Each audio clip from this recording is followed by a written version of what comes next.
কলকাতায় বিচারকের দেহরক্ষীর অস্বাভাবিক মৃত্যু। আদালত চত্বরে বিচারকের দেহরক্ষীর গুলিবিদ্ধ মৃতদেহ উদ্ধারের ঘটনায় এবার চাঞ্চল্য। আর এই ঘটনাকে ঘিরে শোকের ছায়া মালদা শহরে। কারণ গুলিবিদ্ধ বিচারকের দেহরক্ষী গোপাল কুমারের আদিবাড়ি মালদা শহরের উত্তর কৃষ্ণপল্লী এলাকায়। তিনি ছোট থেকেই পরিবারের সঙ্গে উত্তর কৃষ্ণপল্লী এলাকাতেই বড় হয়েছিলেন।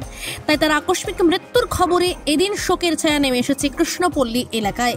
জানা গিয়েছে, গুলিবিদ্ধ গোপাল কুমারের বুধবার সকালে গুলিবিদ্ধ মৃতদেহ উদ্ধার হয় কলকাতার সিটি সিভিল আদালত চত্বরে।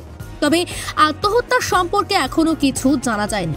প্রাথমিক তদন্তে পুলিশ জানতে পারে তিনি তার সার্ভিস রিভলভার দিয়ে আত্মঘাতী হয়েছেন। মৃত গোপাল কুমার বর্তমানে উত্তর চব্বিশ পরগনার বেলঘড়িয়া এলাকায় বসবাস করতেন। আদিবাড়ি মালদা শহরের উত্তর কৃষ্ণপল্লী এলাকায়। তিনি 2017 সালে পরিবার নিয়ে বেলঘড়িয়া যান। এরপর সেখানে তিনি বসবাস করছিলেন। তবে মালদায় না থাকলেও মালদায় তার অনেক আত্মীয় পরিজনেরাও রয়েছেন। তাই বুধবার তার আকস্মিক মৃত্যুতে এদিন শোকের ছায়া নেমে আসে মালদার উত্তরের কৃষ্ণপল্লী এলাকায়। গোপালও ভালো ছিল, মাও ভালো ছিল, কোথাও তো কেউ পাড়াতে বলতে পারবো না খারাপ। আমার সাথে 2-3 মাস সাথে আমার সাথে কথা হলো, মার সাথে কথা। হ্যাঁ, ওর মা বললো সবাই ভালো আছি। আমি যে ওর মা পর বললো যে আমি মালদায় যাবো, মালদায় গেলে আমার বাড়ি এসো। বলছি হ্যাঁ দেখি, মানে সামনের মাসে আশা করা ছিল, কিন্তু আসিনি।